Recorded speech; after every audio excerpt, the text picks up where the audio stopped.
No fue una nueva hoja de acero ni una ráfaga de fuego lo que salvó a Europa de la mayor máquina de guerra de caballería que el mundo medieval jamás había visto. El arma secreta que finalmente detuvo a los mongoles no galopó, no gritó, ni sangró. No los persiguió por campo abierto ni intentó superarlos en tiroteo a caballo. Esperó, silenciosa e inmóvil, construida de piedra y alimentada por la paciencia. En 1241, cuando los mongoles llegaron a Europa, no lo hicieron como un ejército cualquiera. Llegaron como un sistema meteorológico, rápido, preciso e imposible de manipular una vez iniciado. Regiones enteras se derrumbaron antes de que los reinos vecinos siquiera comprendieran lo que estaba sucediendo.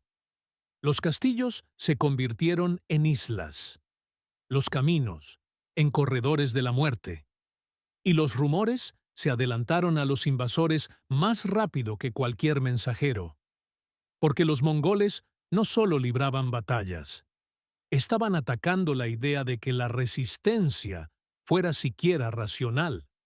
Si los mongoles se abrían paso a través de Europa Central, si conseguían dominar Hungría y Polonia y seguir avanzando, el centro político de la Europa medieval podría fracturarse en un instante. Los reyes perderían sus coronas, los nobles sus tierras, y la gente común perdería todo lo que les daba estabilidad: cosechas, hogares, iglesias y la escasa protección de la ley. Las consecuencias no fueron solo militares, también fueron sociales, fueron psicológicas, fueron para la civilización. Así que la pregunta no es simplemente ¿cómo ganó Europa? La pregunta es ¿cómo sobrevivió Europa el tiempo suficiente para aprender qué tipo de guerra realmente estaban trayendo los mongoles? Para entenderlo, hay que conocer el sistema mongol tal como era, porque no era magia. Era disciplina, organización, inteligencia y la incomprensión del enemigo de lo que significaba la batalla. La guerra europea de principios del siglo XIII a menudo se basaba tanto en hábitos y valores como en tácticas. Los nobles luchaban para demostrar su honor. Los caballeros se entrenaban para el combate de choque, enfrentamientos breves y brutales destinados a decidir una batalla mediante el coraje y el impulso. Los ejércitos se reunían bajo estandartes, y dentro de ellos, las rivalidades y la política respiraban como un segundo latido. El mando podía ser personal, la coordinación, frágil. Cuando los planes fracasaban, a menudo fracasaban de golpe. Los mongoles construyeron algo diferente. Su ejército se parecía menos a una hueste medieval y más a una máquina con componentes móviles. Las unidades se organizaban en formaciones decimales estrictas. Decenas, centenas y millares, cada una con líderes claros y consecuencias claras en caso de fracaso. Las órdenes se transmitían con rapidez. La disciplina se aplicaba con rigor. Y, gracias a la estandarización del sistema, era escalable. Se podía dividir una fuerza mongola en varias columnas, enviarlas a través de grandes distancias y aún así esperar que se reunieran a tiempo y atacaran juntas. Luego vino lo que hizo que incluso los soldados europeos más disciplinados se sintieran como si estuvieran luchando contra fantasmas: la movilidad mongola. La caballería mongola no se movía como una pesada carga europea. Fluía. Los exploradores cabalgaban muy por delante. Las unidades de flanqueo se movían como el agua sorteando obstáculos. Los correos llevaban órdenes de mantener las columnas separadas actuando como un solo cuerpo. Y como muchos guerreros cabalgaban con caballos de repuesto, podían rotar las monturas y mantener la velocidad durante días mientras otros ejércitos se agotaban. La velocidad no era solo una ventaja, era la esencia de la estrategia mongola. La velocidad creaba sorpresa, la sorpresa creaba pánico, el pánico creaba rendición, y la rendición ahorraba efectivos mongoles para el siguiente objetivo. Pero los mongoles tenían otra arma que cortaba más profundamente que las flechas: el engaño. En Europa, la retirada a menudo significaba la derrota. Cuando un enemigo se daba la vuelta y huía, el instinto era perseguirlo, doblegarlo, tomar el control del campo. Los mongoles convirtieron ese instinto en una trampa. Perfeccionaron la retirada fingida, una huida intencionada destinada a atraer al enemigo a la persecución. A medida que los perseguidores se dispersaban, perdiendo la cohesión y el control, los mongoles giraban repentinamente, se reagrupaban con una velocidad aterradora y atacaban desde múltiples direcciones a la vez. El enemigo se daba cuenta demasiado tarde de que no perseguían a un ejército desmantelado, perseguían un plan. Y cuando la trampa se cerró, llegaron las flechas. El arco compuesto mongol era pequeño, potente y letal en manos expertas. Los arqueros a caballo mongoles podían disparar con precisión al galope, alcanzando blancos a distancias que asombraban a los soldados acostumbrados a combates más lentos y duros. Imagina ser un caballero con armadura, observando al enemigo rodear su alcance, disparando ráfagas que impactaban en escudos, caballos y huecos en las placas y mallas. Quieres cargar, quieres contacto, quieres terminar con él, pero cada vez que avanzas, el enemigo se aleja, dejándote exhausto y sangrando mientras ellos permanecen frescos. Los caballeros europeos estaban hechos para el impacto, un golpe fuerte para destrozar una línea. Pero la guerra mongola estaba diseñada para contrarrestar ese golpe. Era psicológica, era quirúrgica, era una presión constante que rompía formaciones, y luego a los hombres. Y debajo de todo ello, bajo las flechas, las fingidas retiradas, la aterradora velocidad, estaba la orden. Los comandantes mongoles no solo eran valientes, eran metódicos, coordinaban sus maniobras de distracción, usaban el reconocimiento, se adaptaban al terreno, entendían la sincronización. En muchas batallas no necesitaban superar en número al enemigo, necesitaban ser más astutos y más ágiles. En 1241, Europa se enfrentó a este sistema y por un momento pareció que nada podría resistirlo. El asalto mongol a Europa no se produjo con una sola estocada. Se produjo con múltiples espadas moviéndose a la vez. Columnas atacaron Polonia y Hungría, sembrando la confusión y obligando a los líderes europeos a un terrible dilema: defenderlo todo y no defender nada, o concentrar fuerzas y arriesgarse a dejar regiones enteras expuestas. Y cuando Europa intentó responder con sus mejores instintos militares, concentrar el ejército, enfrentarlos en el campo, aplastarlos en un choque decisivo, los mongoles ofrecieron algo diferente: batallas que parecían batallas hasta el momento en que se convirtieron en trampas. En Polonia, las fuerzas europeas se enfrentaron a tácticas mongolas que convertían la valentía en vulnerabilidad. Las cargas se convirtieron en persecuciones, las persecuciones en desorden y el desorden en masacre. La batalla recordada como Legnica se convirtió en uno de esos momentos donde el coraje no fue suficiente, porque el coraje sin control es precisamente lo que un enemigo astuto espera de ti. En Hungría, la catástrofe fue aún más profunda. Hungría se asentaba sobre un terreno que los mongoles podían explotar: llanuras abiertas en algunos lugares, corredores de movimiento y rutas de fácil navegación.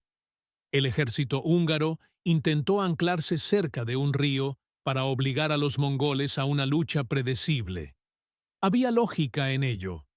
Los ríos limitan el movimiento, los puentes crean cuellos de botella, las posiciones defensivas pueden ganar tiempo. Pero los comandantes mongoles, hombres como Batu y el legendario estratega Subutai, no buscaban previsibilidad. Buscaban debilidades en los planes. En Mohi, los mongoles ejecutaron operaciones que parecían una pesadilla desplegada con un propósito: presión por aquí, cruces por allá, hostigamiento incesante, ataques desde ángulos que hacían insignificantes las líneas del frente. Una posición que debería haber sido fuerte se convirtió, en cambio, en un lugar para rodear. Y una vez que la formación húngara se quebró rápidamente. Al amanecer, el campo de batalla era un caos. Unidades que deberían haberse apoyado mutuamente fueron desmembradas. Los hombres corrían, y correr se convertía en agonía. Los mongoles no necesitaban librar un duelo honorable con los caballeros húngaros. Necesitaban fragmentar el ejército húngaro y destruir cada fragmento por separado. Después de Mohi, la invasión dejó de sentirse como una redada y comenzó a sentirse como un colapso. Las ciudades ardían, los refugiados huían, los rumores se multiplicaban, y la presión no era solo física, sino también psicológica. Si incluso el ejército del reino podía ser destrozado, ¿qué esperanza tenía una ciudad? ¿Qué esperanza tenía una aldea? ¿Qué esperanza tenía un castillo si se mantenía solo? Durante unos meses aterradores, parecía como si Europa estuviera presenciando una catástrofe que no podía interrumpir. Y entonces sucedió algo que ha confundido a la gente durante siglos. Los mongoles se retiraron. La versión simple es familiar. El gran Khan Ogedei murió lejos, y los líderes mongoles necesitaban regresar para la política de sucesión, para el gran consejo que determinaba quién gobernaría. Eso no está mal, pero no es toda la verdad, y nunca explica completamente lo que los mongoles estaban experimentando en el terreno. Porque si la única razón fuera la política, se esperaría que los mongoles desaparecieran inmediatamente al llegar la noticia. Se esperaría una retirada instantánea, una desaparición repentina como una tormenta que se aleja. En cambio, la retirada está entrelazada con algo menos dramático, pero más decisivo: los límites del sistema mongol en las condiciones europeas. Los mongoles eran más letales cuando podían moverse con libertad. Estaban hechos para espacios abiertos. Sus caballos eran combustible, su velocidad, doctrina. Su estrategia dependía del pastoreo, la maniobrabilidad y la capacidad de tomar decisiones rápidamente en campo abierto. Europa no era la estepa. Europa era bosques que impedían la visibilidad, ríos que frenaban el ritmo, marismas que detenían el movimiento, montañas que convertían a la caballería en una columna lenta y vulnerable. Y, lo más importante, Europa era una tierra de fortificaciones que podían rechazar la batalla. Los mongoles podían aplastar ejércitos, pero un ejército es solo una parte de la conquista. Para conquistar de verdad, hay que mantener, hay que administrar, hay que asegurar rutas, hay que dominar los centros de población. Y los centros de población de Europa estaban cada vez más protegidos por la piedra. Aquí es donde el verdadero arma secreta comienza a mostrarse, no como un objeto, sino como un cambio en el tipo de guerra que los mongoles se veían obligados a librar. Una batalla es rápida, un asedio es lento. Una batalla premia la movilidad, la sorpresa y el impacto decisivo. Un asedio premia la paciencia, la logística, la ingeniería pesada y la disposición a dedicar tiempo a derribar muros mientras el resto del mundo observa. Los mongoles sabían librar guerras de asedio. Lo habían hecho en Asia. Reclutaron ingenieros. Aprendieron de los pueblos conquistados. Se adaptaron. Esa adaptabilidad es parte de lo que los convirtió en un imperio. Pero la adaptación tiene un coste. Para llevar a cabo una guerra de asedio a gran escala, se necesita equipo, grandes trabuquetes, materiales pesados, líneas de suministro estables y tiempo. Se necesita alimentar no solo a los hombres, sino también a los caballos y a la mano de obra que construye y opera las máquinas. Se necesita proteger el campamento mientras se espera. Se necesita prevenir la llegada de fuerzas de socorro. Se debe aceptar que la conquista se ralentizará, y cada día que se ralentiza, el enemigo tiene tiempo para coordinarse. Y para un imperio de caballería nómada, cuya mayor arma es la velocidad, disminuir la velocidad no es un inconveniente menor. Es existencial. En la estepa, los mongoles podían seguir moviéndose y alimentando el sistema a medida que avanzaban. En algunas partes de Europa, alimentar ese sistema se convirtió en una crisis. Si devastas la tierra, quemas aldeas o vacías almacenes, la tierra también deja de alimentarte. Si llega el invierno, desaparece el pastoreo. Si el lodo y los ríos crecidos ralentizan el movimiento, la ventaja se desvanece. Así pues, los mongoles comenzaron a enfrentarse a un enemigo al que no podían simplemente rodear: el calendario. Cada día dedicado a una operación lenta significaba que los caballos se debilitaban, la exploración se volvía menos fiable y aumentaba el riesgo de que pequeños problemas se acumularan en grandes. Un ejército relámpago puede ser invicto en batalla y, aún así, perder cada mes su capacidad. Y ahora viene la parte que suena casi insultante para todo lo que la gente imagina sobre las armas secretas. Una de las herramientas clave que ayudó a Europa a perdurar no fue en absoluto una glamurosa arma de caballero. Fue un mecanismo que permitía a los defensores comunes matar a jinetes de élite desde una posición segura: la ballesta. La ballesta era brutal precisamente porque reducía la barrera de la precisión letal. Un arco largo o un arco compuesto exige años de entrenamiento y acondicionamiento físico. Una ballesta exige práctica, disciplina y la capacidad de recargar bajo presión, pero no exige toda una vida. Tras las murallas, las ballestas se convirtieron en un arma democrática. Un ciudadano podía apuntar. Un guardia podía apuntar. Un campesino, presionado para defenderse, podía apuntar.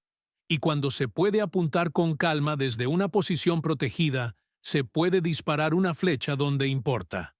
Y en una guerra contra la caballería mongol, a menudo quien importa no es el jinete, es el caballo. Un guerrero mongol a pie sigue siendo peligroso, pero ya no es un guerrero mongol que practica la guerra mongola. Todo el sistema depende del movimiento, del control de la distancia, de la capacidad de golpear y desaparecer. Si se elimina el caballo, se elimina la doctrina. Ahora imaginen que esto se repite una y otra vez. Castillos que se niegan a caer rápidamente, murallas forradas de ballesteros que saben cómo apuntar a los caballos, ciudades que pueden resistir las incursiones, y aún así negarles a los mongoles un botín decisivo.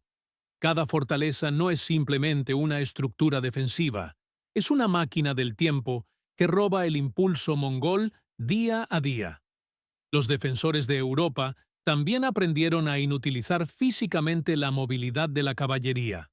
Zanjas, estacas, barricadas, fosos, obstáculos con púas, cualquier cosa que obligara a los caballos a reducir la velocidad, a desviarse o a detenerse. Si los mongoles no podían barrer y elegir su ángulo, sus tácticas perdían su geometría nítida. Y si la caballería se ve obligada a luchar a pie contra la infantería disciplinada en espacios reducidos, entonces la batalla se convierte en algo más cercano a la zona de confort de Europa. Lanzas erizadas, escudos trabados, carriles estrechos, desde donde los arqueros y las ballestas pueden disparar en un asalto compacto. Pero el cambio más dramático, el verdadero cambio que convirtió el terror en límites, fue la piedra. En muchas regiones, las fortificaciones anteriores eran de madera y tierra, rápidas de construir, más fáciles de quemar y más fáciles de penetrar. Estas podían caer. Y cayeron. Pero cuanto más se adentraban los mongoles en zonas con sólidas fortalezas de piedra y ciudades fortificadas, más se topaban con algo que no podían flanquear solo con velocidad: Una ciudadela de piedra no persigue una retirada fingida, no entra en pánico cuando caen las flechas, no rompe la formación, se sostiene. Y mantener la fortaleza es importante porque cambia el cálculo que usaban los mongoles para decidir dónde invertir sus esfuerzos. Los comandantes mongoles eran famosos por su pragmatismo. No querían pérdidas heroicas, querían resultados. Si una fortaleza exigía demasiado tiempo y demasiados hombres, podía ser sorteada.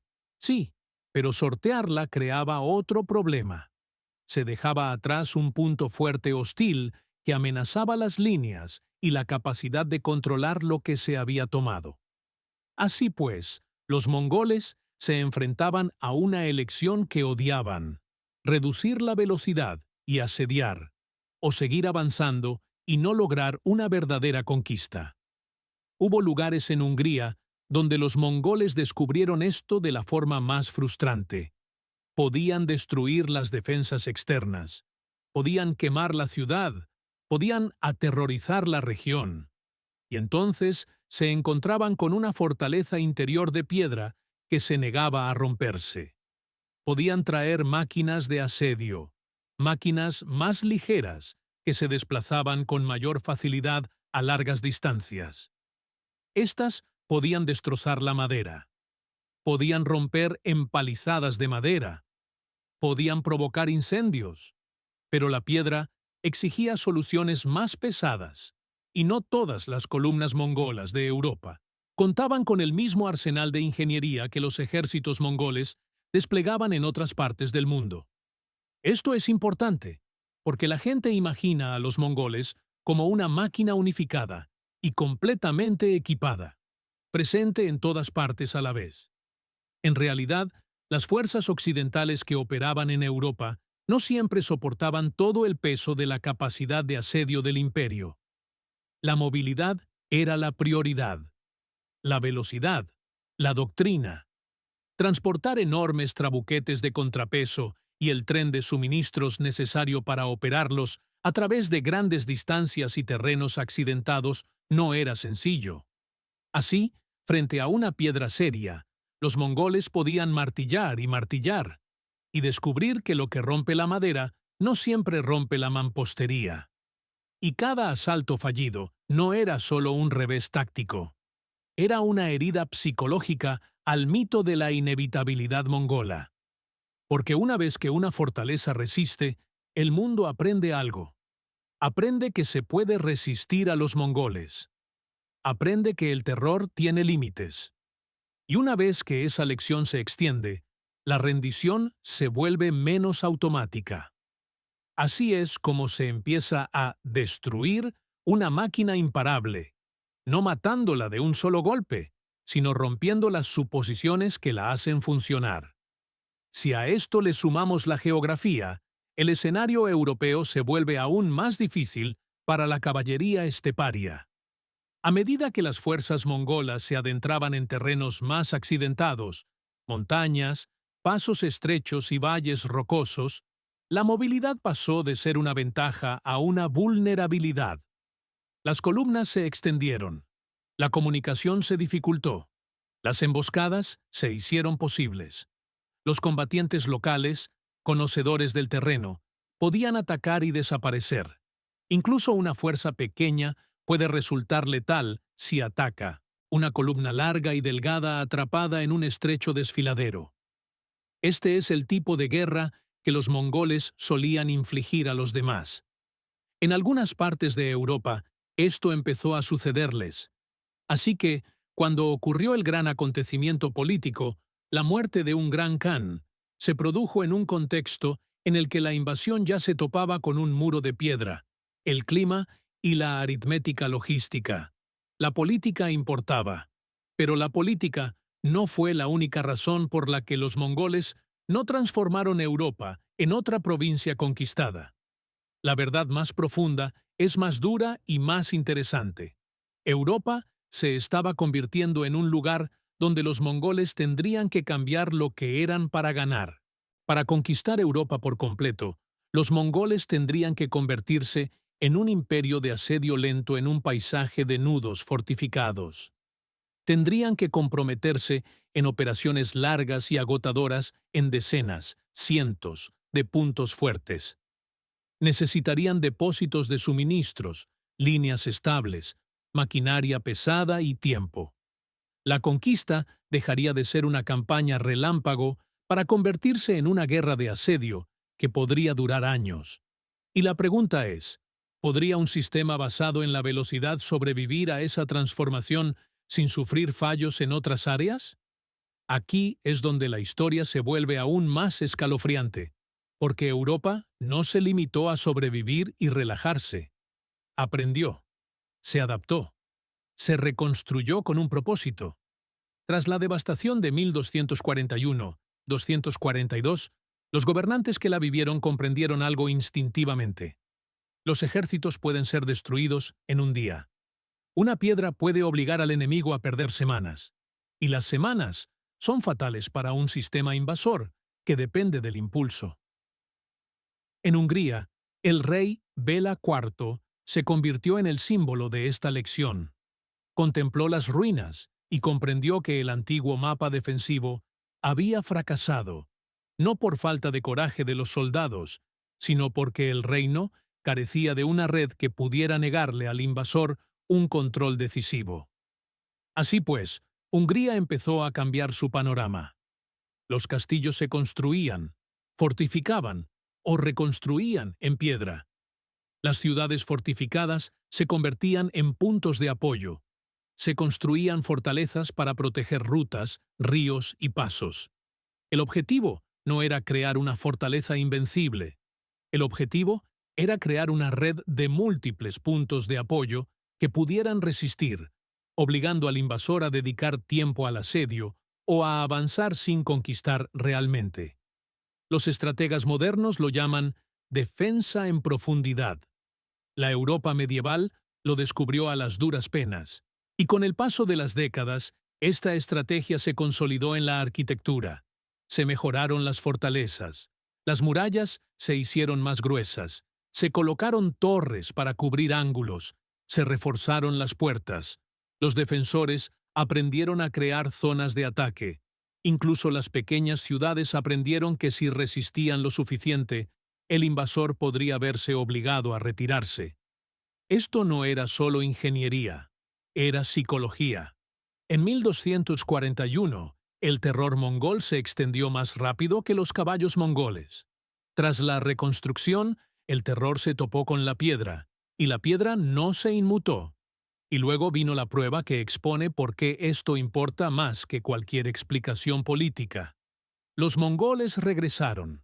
Décadas más tarde, a finales del siglo XIII, fuerzas asociadas con la esfera mongola occidental invadieron Hungría de nuevo.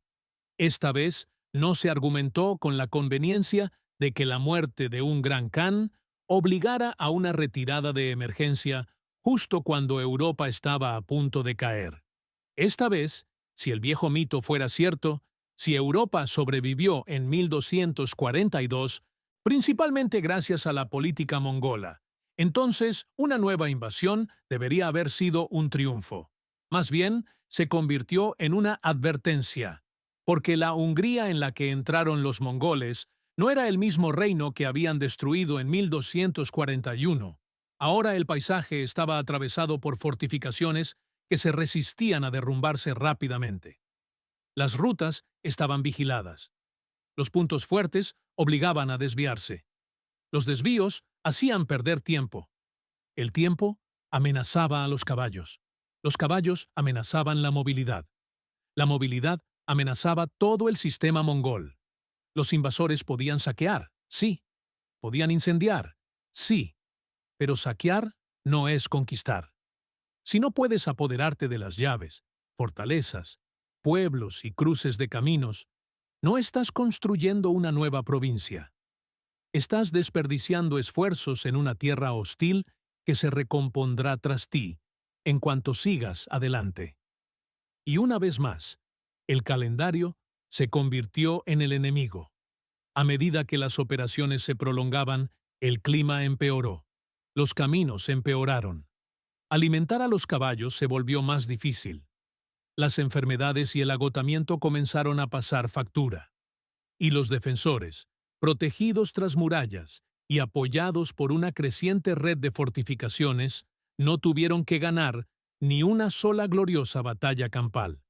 Solo tuvieron que aguantar lo suficiente para que la invasión perdiera su forma. Y cuando los invasores comenzaron a retirarse, la retirada no significó seguridad. Retirarse por terreno difícil puede ser peor que avanzar. Las columnas son vulnerables.